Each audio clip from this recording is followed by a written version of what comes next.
Voilà, nous sommes de retour à l'émission En Affaires chez nous. Je vous rappelle que notre invité aujourd'hui, M. Léopold Charest, il est le directeur général du Congrès mondial acadien 2014 et je laisse le micro à mon co-animateur, Luc Michaud.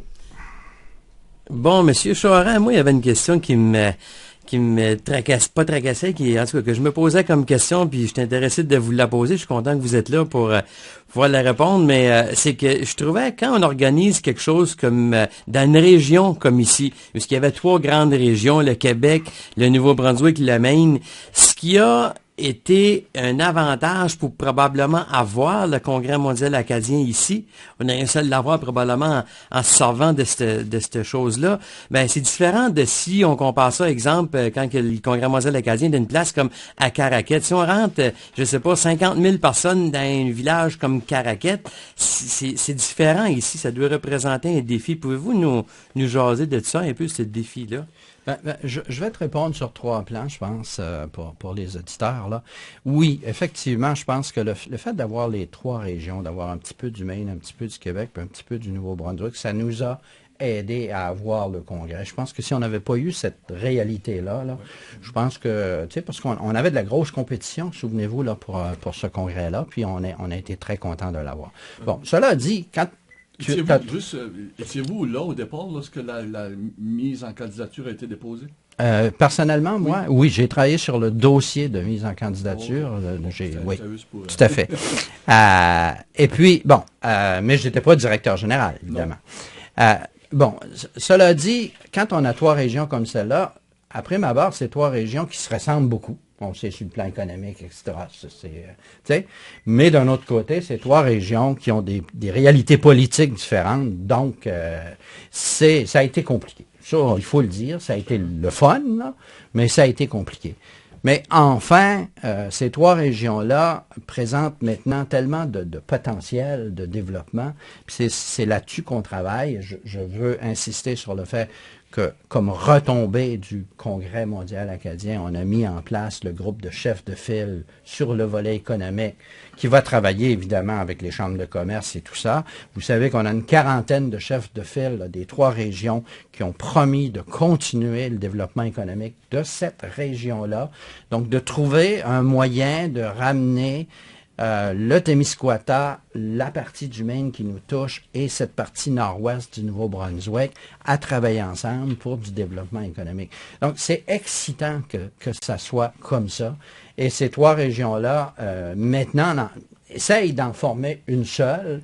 Et je pense que vous allez voir des belles choses là, de collaboration plutôt que de confrontation dans l'avenir. Ouais, parce que pour revenir à ce que Luc touchait, c'est sûr que c'était 3 juridictions différentes, en plus de 2 pays différents. Alors, c'était pas évident, là, lorsqu'on regardait les lois qui régissent chacune de ces juridictions-là, juste vouloir traverser Madawaska pour le 15 août, ça s'est bien fait quand même, mais c'était pas évident. Oui, puis là, tu sais, je rebondis sur ce que tu dis, Marc, parce que c'est extraordinaire. Les douanes, ça a été une préoccupation jusqu'à la dernière minute. Les gens nous disaient, moi, je ne vais pas aller là, ça nous prend 15 minutes d'habitude. Pendant le congrès, ça va être interminable. Ça s'est passé sur des roulettes.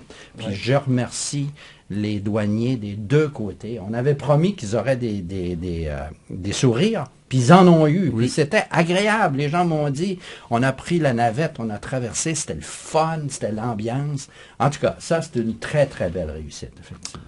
Peut-être en conclusion, Léopold, si on devait se rappeler de ce congrès-là, peut-être dans 10, 15, 20 ans, du Congrès mondial acadien 2014, de quoi devrait-on se rappeler en premier lieu? Ben, on va s'en rappeler, puis là, je parle au monde économique, et c'est important. On va s'en rappeler pour son volet économique. On va s'en rappeler parce que ça, c'est pas terminé, ça va continuer, et vous allez continuer à en entendre parler. Bon, ça c'est le côté économique. Mais moi, ma fierté là-dedans, c'est la participation populaire. C'est 42 000 résidents de ce territoire ici. En tout, il y en a. Tu sais, sur le territoire, il y a à peu près 85 000 résidents. Donc, il y a de la moitié des résidents qui ont participé à au moins une activité de ce congrès-là. Et puis ensuite, il y a 20 000 touristes qui sont venus de l'extérieur. Et dans le document sur le retombée sociale, par exemple, vous allez voir que dans ces 20 000 touristes-là, il y a 95% qui ont dit qu'ils allaient revenir dans cette région ici parce qu'ils ont aimé ça.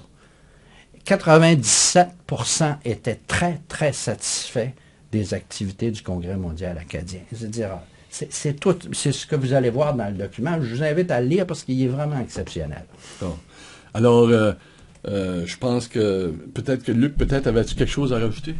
Ben, si je peux rajouter de quoi, je sais qu'il y a beaucoup de questions qui vous sont posées, mais moi, c'est plus un commentaire. Ce que je vous dis, c'est félicitations. Félicitations à vous, à tous les comités qui ont organisé ça. Je dirais aussi les bénévoles, puis même toute la population, les gens qui ont participé, parce que vous avez fait vraiment un bon travail.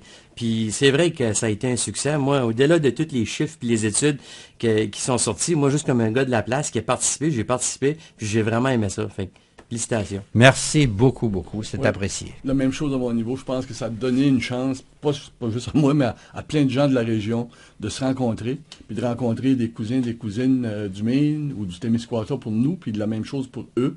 Alors, ça a été vraiment une activité qui a soudé des liens vraiment, puis je pense que le côté économique qui reste en place va sûrement jeter les jalons d'une économie, ou en tout cas qui pourrait porter des fruits là, dans un futur pas trop lointain. C'est un beau succès collectif, c'est ce que vous dites, puis ça me fait plaisir d'entendre ça. Merci beaucoup, merci d'avoir accepté notre invitation à participer à l'émission, et bonne fin de mandat. Merci beaucoup, merci, bonjour à tout le monde.